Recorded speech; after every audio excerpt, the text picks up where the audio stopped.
இந்த எபிசோடோட ஆரம்பத்தில் ஹீரோவோட ஃப்ரெண்டு உள்ள என்ட்ராகிறதா காமிப்பாங்க. அவன் அந்த மாதிரி தான் பேசிட்டு வந்துட்டு இருக்கா. டே ஜெர்மனியில் சொன்ன அந்த ஒன் அண்ட் ஷாப்பராக இது பரவாயில்லையே அப்படி என்னது இதில் ஸ்பெஷல் இருக்கும் அப்படின்னு பேசிக்கிட்டே சார் எனக்கும் தண்ணி கொடுங்க அப்படின்னு சொல்லிட்டு ஹீரோவோட பக்கத்தில் உட்காடுறான். டே நாளைக்கு உனக்கு மீட்டிங் இருக்குது, உனக்கு முக்கியமான டாக்குமெண்ட்ஸ் வேறு கொண்டு வந்திருக்கேன். நம்ம 5 வருஷத்துக்கு முன்னாடி பண்ண இந்த இன்வெஸ்ட்மெண்ட்டில் இப்படி ஒரு நல்ல ப்ராஃபிட் நமக்கு கிடச்சிருக்கு. அவங்களுக்கு மட்டும் தெரிஞ்சுன்னு வச்சுக்க இந்த கிளப்போட ஓனர் நீ தான் அப்படின்ட்டு அவங்களோட ரியாக்ஷனை பார்க்க எனக்கு உண்மையிலே ஆர்வமாக இருக்குடா.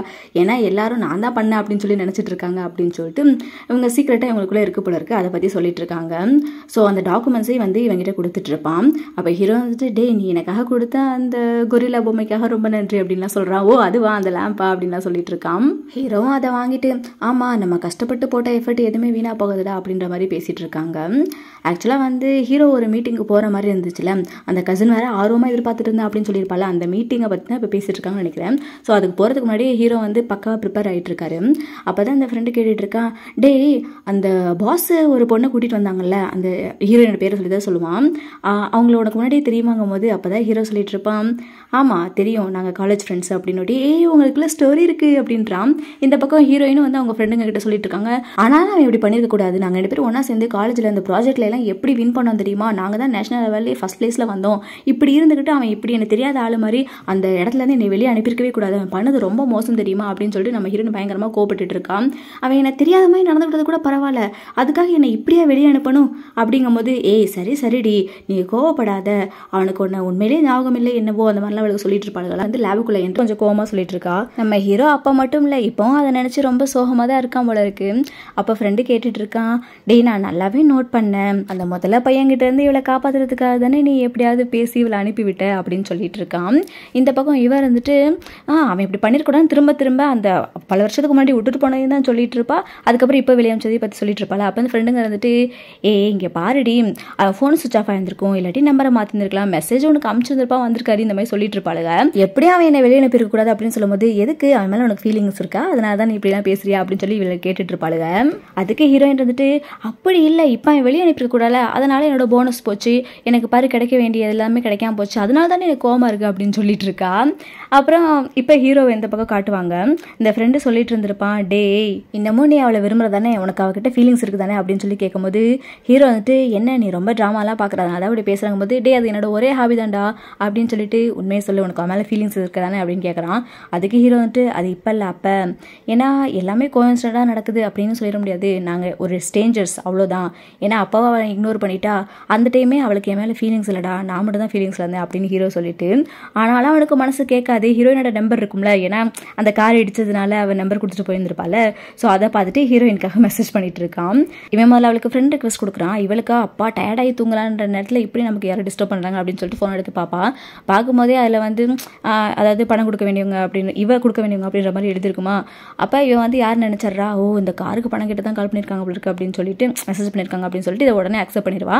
அக்செப்ட் பண்ணிட்டு இவன் மெசேஜ் பண்ணுவா, ஆக்சுவலாக மார்னிங் நடந்ததுக்காக சாரி, என்னால் உங்களுக்கு டிலே ஆகிட்டா, நீங்கள் போக வேண்டிய இடத்துக்கு டைமுக்கு போயிட்டீங்களா அப்படின்னு கேட்டு இந்த பக்கம் சர்ச் பண்ணிட்டு இருப்பா காரோட அந்த ரீஎம்பர்ஸ்மெண்ட் கொடுக்கணும்னா எவ்வளோ ஆகும்ட்டு. இவளுக்கு எட்டாவது உயரத்தில் இருக்கும், ஆனாலும் இவன் வந்து கைண்டாக பேசுவா. ஹீரோக்கு அதை பார்க்கும்போது ஸ்மைலாக இருக்கும். இவன் பேரை டைப் பண்ணி அனுப்பலாம் அப்படின்னு சொல்லிட்டு பேரை டைப் பண்ணும்போது அதுக்கப்புறம் யோசிச்சுட்டு டைப் பண்ணி அனுப்ப மாட்டான். ஏன்னா ஹீரோயின் காலையில் பேசினவன் தான் மெசேஜ் பண்ணுறான் அப்படின்னு நினச்சி பேசிகிட்டு இருப்பான். நான் உங்களுக்கு எவ்வளோ பே பண்ணோம் அப்படின்னு சொல்லி கேட்டிருப்பாள். அதுக்கு ஹீரோ இருந்துட்டு ரிப்ளை பண்ணுவான், அதெல்லாம் நீங்கள் ஒன்றும் பண்ண தேவையில்ல அப்படின்னு சொன்ன உடனே ஹீரோயினுக்கு ஒரே சந்தோஷமாக இருக்கும். அப்படியே கடலெல்லாம் கும்பிட்டுட்டு இருப்பா, இப்படி தான் சொல்லணும்னு நினச்சிட்டு. இவன் இந்த ரிப்ளை பண்ண உடனே உங்கள் பாஸ் வாழணும், ரொம்ப ரிச்சாக வாங்கணும் அப்படி இப்படின்னு சொல்லிட்டு வாழ்த்து மெசேஜாக அனுப்புவா. அதை பார்த்துட்டு ஹீரோக்கு ஒரே சிரிப்பாக இருக்கும். அப்புறம் அடுத்த நாள் ஹீரோயின் ஒர்க் பண்ணுற ஆஃபீஸ் தான் காட்டுறாங்க. நேராக ஹீரோயினை தான் காட்டுவாங்க. அவள் ஃப்ரெண்டு சொல்லிட்டு இருப்பா, பாஸோட ஆஃபீஸ் எங்கே இருக்குது தெரியுமா, அது ஃபர்ஸ்ட் ஃப்ளோர் தான் அந்த மாதிரி சொல்லிட்டு, அவர் எவ்வளோ ஹேண்ட்ஸம் தெரியுமா, அவங்கள எப்பா இப்போ தான் பார்க்க போகிறோம் அப்படின்னு நினைக்கும் போது நம்ம அடிக்கடி அவங்களை மீட் பண்ணலாம்ல, நீ என்ன நினைப்ப உனக்கு என்ன அப்படி இப்படின்னு சொல்லி கேட்டுட்டு இருப்பான். அந்த நேரத்தில் பார்த்தா சேல்ஸ் மேனேஜரும் இந்த ப்ராஜெக்ட் இன்ஜினியர் மேனேஜர் இருப்பாங்களா அவங்களும் வராங்க. இந்த 2 டீமோட மேனேஜர் வந்துட்டு நம்ம அவளோட எதிர்பார்த்துட்டு இருந்த அந்த ஹாஸ்பிட்டலோட நம்மளோடது வந்து ஜாயின்ட் ஆயாச்சு, ஸோ நம்ம ப்ராஜெக்டில் அவங்க அக்செப்ட் பண்ணிக்கிட்டாங்க அப்படின்னு சொன்ன உடனே அப்படியே எல்லாரும் ரொம்ப சந்தோஷமாக கை தட்டிட்டு இருப்பாங்க. நம்ம ஹீரோயினுக்கா ரொம்ப சந்தோஷமாக இருக்கும். ஏன்னா ப்ரொபோஸில் அவன் நேர்த்தான் சொல்லியிருப்பா, அதுக்குள்ளே அந்த முதல்ல பையன் தன்னோட அப்பா கிட்ட பேசி எல்லாத்தையும் கரெக்ட் பண்ணிட்டான் போல இருக்கு. நம்ம ஹீரோயினுக்கா ரொம்ப சந்தோஷம். இந்த பக்கம் ஹீரோ சொல்லிட்டு இருந்த அந்த ஆவலோட ஸ்டார்டிங்லேயே ஆரம்பிச்ச அந்த மீட்டிங் இப்பதான் நடக்குது. ஹீரோ இந்த ஃபேமஸ் மெடிக்கலுக்கு CEO ஆனதுக்கு அப்புறம் இதுதான் ஃபர்ஸ்ட் மீட்டிங். ஹீரோ முதலே லேட்டாக தான் வரான். எல்லாரும் அதை பத்தி முதல்ல பேட் இம்ப்ரெஷனாக பேசிட்டு இருப்பாங்க. அது இவதான் கசின், இவதான் ரொம்ப அதை பத்தி சொல்லிட்டு இருப்பான் முத நாளே இப்படி அப்படின்ற மாதிரி. நம்ம ஹீரோ வந்து உட்காந்து அதை பத்திலாம் யோசிக்கவே மாட்டான். அப்படியே சூப்பர் அப்படியே அழகா அவன் பேச்சுக்களை வந்து எடுத்து விட்டுட்டு இருப்பான். இதுல என்ன ஒரு கான்செப்ட் அப்படின்னா, ஹீரோ வந்து CEO வந்திருக்கிறதுக்கு இவங்களாம் அப்ஜெக்ஷன் சொல்லணும் அப்படின்ற மாதிரி இவன் வந்து நிறைய பேர் ரெடி பண்ணி வச்சிருப்பான். ஸோ அந்த மாதிரி ஹீரோ வந்துட்டு நிறைய கொஸ்டின்ஸ்லாம் கேட்டுட்டு இருப்பாங்க. நீங்கள் ஜெர்மனியை பற்றி உங்களுக்கு நிறைய தெரிஞ்சிருக்கலாம், அங்கே நீங்கள் ரொம்ப வருஷம் இருந்தீங்க, ஆனால் சைனாவில் உங்கள் பிஸ்னஸ்லாம் எடுப்படுறது ரொம்ப கஷ்டம், உங்களுக்கு அதுக்கான ஐடியாவும் கிடையாது, நீங்கள் பேசாட்டுக்கு உங்கள் கசின் சொல்கிறத கேட்டு அவங்க கூட இருந்து நீங்கள் ஒர்க் பண்ணால் அவங்களுக்கு எல்லாமே பண்ண முடியும்னு நினைக்கிறேன் அப்படின்ற மாதிரி சொல்லிட்டு இருக்கான். உடனே அதுக்கு ஹீரோ வந்துட்டு உங்களுக்கு நான் ஒன்று காமிக்கணும்னு ஆசைப்பட்றேன் அப்படின்னு சொல்லி எல்லாரோட லேப்டாப்புக்கும் ஏதோ ஒரு மெயில் அமைச்சிருப்பான் போல இருக்கு. ஸோ அதை இப்போ எல்லாரும் பார்த்துட்டு இருக்காங்க. ஹீரோ இன்னைக்கு தான் வந்திருப்பான், ஆனால் முன்னாடியே பிளானிங்கோட வந்திருப்பான். ஒரு ப்ராஜெக்ட் லிஸ்ட் இருக்கு, அதாவது இவங்க பண்ணிட்டு இருந்த ஒரு சீரியல், அதை வந்து இப்போ நிறுத்தணும் அப்படின்னு சொல்லி இவன் சொல்லுவான். இதை சொல்லும் போதே அங்கே இருக்கிறவங்களுக்குலாம் கொஞ்சம் கோவம் வரும். ஏன்னா இன்னைக்கு தான் வந்திருப்பான், அதுக்குள்ள தடாபுடான்னு ஒரு முடிவு இருக்கிறீங்களே அப்படின்னு சொல்லிட்டு அதுக்கு எல்லாரும் வேண்டாம் அப்படின்ற மாதிரி ஒப்பீனியன் சொல்லிட்டு இருப்பாங்க. இதை கேட்கும்போது அந்த கசினுக்கு வந்து கொஞ்சம் நல்லா இருக்கும், அப்படியே குழுன்னு இருக்கிற மாதிரி இருக்கும். அப்போ ஹீரோ வந்துட்டு அவன் பக்கம் இருக்க ஸ்ட்ராங்கு அது எதனால பண்ணுறான் அப்படின்னு சொல்லலாம் வந்து அவங்ககிட்ட எக்ஸ்பிளைன் பண்ணிட்டு இருக்கான். இந்த பக்கம் ஒரு ஆள் ஹீரோவுக்கு ரொம்ப எகென்ஸ்டாக இருப்பது போல இருக்கு. அது ஹீரோ கசினோட ஒரு கூட்டணியில் இருக்க ஆள். அப்படியே கட் பண்ணி இந்த பக்கம் ஹீரோயினை காட்டுவாங்க. ஹீரோயினுக்கு ஒரு பெரிய பொக்கே வந்துட்டு இருக்கு. யார் கொடுத்துருப்பா, என்னோட பாய் ஃப்ரெண்டு தானே அப்படின்னு சொல்லிட்டு எல்லாரும் வந்துட்டு இருக்காங்க. அப்போ அந்த ஹீரோயினுக்கு ஆப்போசிட்டாக ஒரு தரப்பால ஓடி வந்து யாரா கொடுத்துருக்கா அப்படின்னு சொல்லி பார்க்கும்போது பார்த்தா அந்த முதல பையனா, ஐயோ இவரும் உனக்கு கொடுத்துருக்காரா அப்படின்னு சொல்லிட்டு அப்படியே சத்தமாகவே தான் சொல்லிட்டு இருப்பான். இதை பார்த்த உடனே அந்த மேனேஜர் 2 பேரும் அங்கே வந்திருப்பாங்களே, ப்ராஜெக்ட் மேனேஜரும் சேல்ஸ் மேனேஜரும், அவங்க பார்த்துட்டு உனக்கு எப்படி அவங்களுக்கு தெரியும் அப்படின்னு சொல்லும்போது நேற்று நைட் நாங்கள் டின்னர் போனோம் அப்படின்னு சொல்கிறாளா. இந்த மேனேஜர் 2 பேத்துக்கும் ஹீரோயினை பார்த்து ரொம்ப ஜெலஸாக இருக்கும். அது இந்த சேல்ஸ் மேனேஜர் ரொம்ப மோசமானவர்.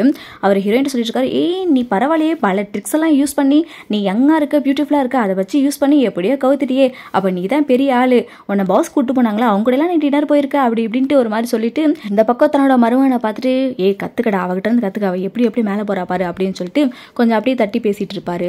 மற்றவங்களுக்குலாம் ஹீரோயினை பத்தி தப்பா வியூ ஆகுற மாதிரி கொஞ்சம் நிறைய போட்டு கொடுக்குற மாதிரி பேசிட்டு இருப்பாரு. பத்தாத்துக்கு இவங்க ப்ராஜெக்ட் மேனருக்கு வேற காண்டை ஏற்றி விட்டுருவாரு. பத்தியா இவ அந்த மாதிரிங்கும் போது ஹீரோயின் எக்ஸ்பிளைன் பண்ணுவா, ஆக்சுவலா நான் வந்து சாப்பிட்றதுக்கு தான் போனேன் அப்படின்னு சொல்லி சொல்லிடுவான். ஆனா அந்தால அப்படியே பேசி சிரிச்சுட்டே நீ என் டீமுக்கு வந்துரு அப்படின்னு சொல்லிட்டு போயிடுறான். இந்த பக்கம் நம்ம ஹீரோவை காட்டுவாங்க. ஹீரோ பேசிட்டு இருப்பான். அவனோட கருத்துக்களை எடுத்து வச்சுட்டு அவனுக்கு சப்போர்ட்டா ஒரு ஆள் இருப்பாங்களா, அதாவது ஃபிளைட்ல ஒருத்தரை கரெக்ட் பண்ணாங்கல்ல, அந்த ஆளை அவன் வந்து கூப்பிடுவான். அவன் சொல்ற வேண்டியதை சொல்லிட்டு சார் நீங்க என்ன நினைக்கிறீங்க அப்படின்னு சொல்லும் போது அவர் வந்துட்டு ஒன்றும் மெல்லவும் முடியாது முழுங்கவும் முடியாது, ஆனால் இவன் சொல்றதுக்கு ஓகே அப்படின்ற மாதிரி சொல்லுவாரு. அதுக்கப்புறம் ஆளாளுக்கு கொஸ்டின் கேட்டுட்டு இருப்பாங்களா. அப்போ ஹீரோ வந்துட்டு அவனோட கம்பெனி ஒன்று இருக்கும், இந்த கம்பெனி வந்து என்னோட கம்பெனி தான், அதாவது நேற்று நைட்டு பேசிட்டு இருந்தானுங்கல்ல அதை பற்றி சொல்கிறான், இது என்னோட கம்பெனி, ஸோ இப்போ என்ன சொல்கிறீங்க அப்படின்னு கேட்கும்போது அப்படியே எல்லாரும் பயங்கர சர்ப்ரைசிங்காக இருப்பாங்க. ஆனாலும் இந்த கசின் விட மாட்டா, அது இதுன்னு சொல்லிட்டே இருப்பாளாம்.